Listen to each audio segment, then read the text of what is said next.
It is our St. Patrick's Day celebration today. I'd like to start off by saying, Cada Mila Falta. Does everyone know what that means? It's 100,000 welcomes.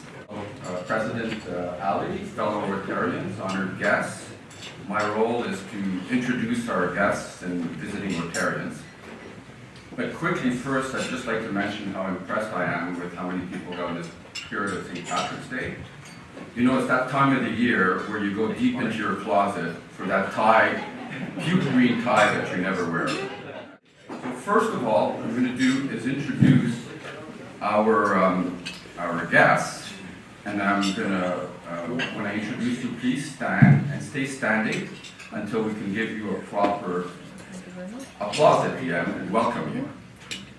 So first of all, we have Daphne Massey, who was brought here by Ken Lane. And we have Barbara Van Vliet, who's introduced here by Maury Van Vliet.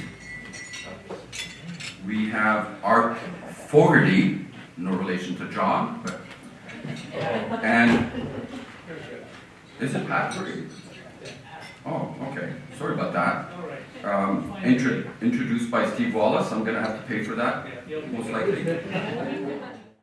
Percy West, who's visiting from Chesley, Ontario. I'd now like to invite Steve Wallace, who is our Director of Programs, to introduce our guest speaker for today. She's the MLA for the riding in which the Union Club sits. Her name is Carole James. If you're unaware of Carole James, I'm not sure what rock you've been under for the last 25 years, but today would be a good time to come out. So I would ask you to couch your questions, given that we have all political spectrums represented here. Looks like the Green Party is probably the most prominent today. 3 things about Carole. Number 1, you can count on her. Number 2, she's one of us. Number 3, she's a very nice person.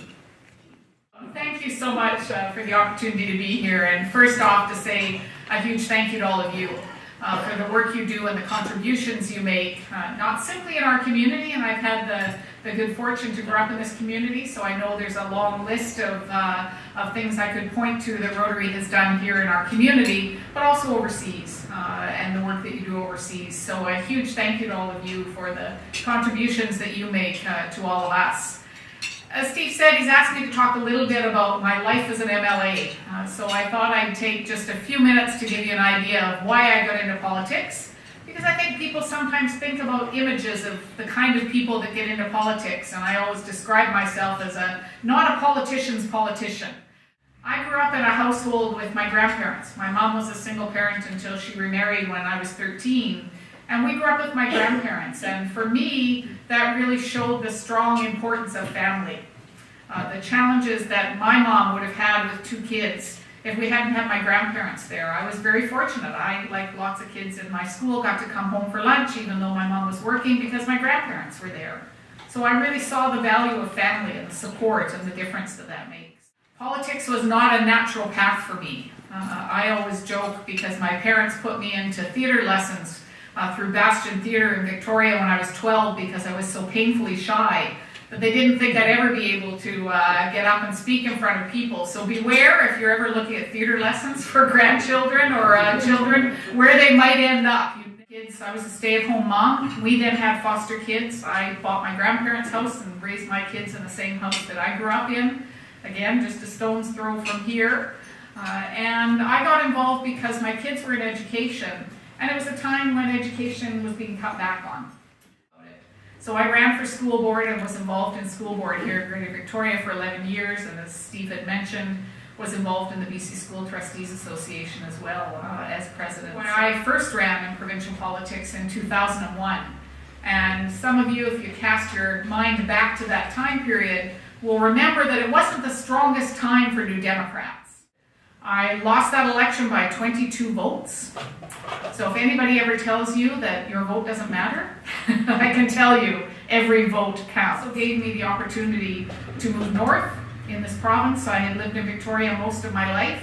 I was recruited by an Aboriginal agency to come up and do child welfare work in the north with all of the remote communities up and down Highway 16. And so it was a chance for me really to get a broader view of British Columbia. As some of you may know, I was recruited to come back and run for leader of our party. Again, at a time when very few people, and most people who had talked to me about running for leader said, "Are you crazy? Who would run for leader of a political party that has 2 seats in the legislature?" Ran for leader of our party and was very proud to serve for 7 years in that role. I think there are 2 gifts in this job as a politician, regardless of your political stripe. The first one is that you get to work with people who are passionate about what they believe in. And so whether I'm meeting with someone that I completely disagree with the issue they're bringing forward, or something that I believe in deeply, they only come to see you as an MLA when they really believe in something. You have a different kind of role every single day. So days in the legislature usually start by 8 a.m. We have what's called house management, and we meet as a house management team.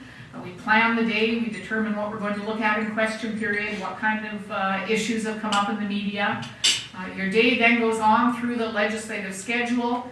We usually wrap up, the legislature closes at 6:30 or 7, depending on which day you're talking about, and we meet again and have another hour meet to prepare for the next day. So legislative days, one day in the legislature is kind of like 5 or 6 work days all crammed into one.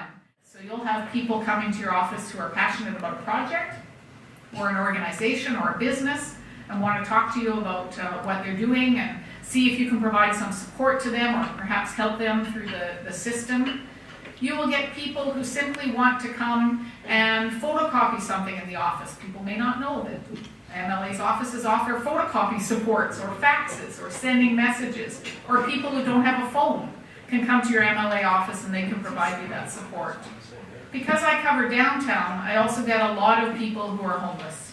I get a lot of the issues of people from the street, people struggling with mental health issues, people struggling with housing, not able to access government programs and supports, perhaps not able to fill out forms. And then one project that I just want to mention that I'm very proud of that we do in our community office is to help people get their IDs. And we've also worked out with our place a place to store their ID, so if they're still living on the street, they don't have to carry it around with them and worry about it being stolen or lost. And so I really truly believe it's important for people to engage, as I said, regardless of your politics, in one of the things that people, including some of the people in this room or their families, have fought for and have died for us to be able to have that ability to be able to vote. So I'll just leave it there, and thank you for the opportunity to speak to you today, and thank you for the work that you do in our communities. So ladies and gentlemen, I want you to welcome our resident Diva of the day, Carole.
And I'm presenting Norma on behalf of the trustees of the Rotary Foundation with a Paul Harris +3. Behind every man who has accomplished anything significant, there's a woman that made it happen. I present to you a worthy Paul Harris.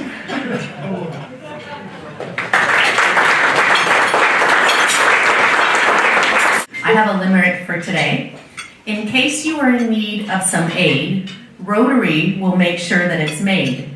They'll quickly pitch in and work with a grin for For service above self is their trade.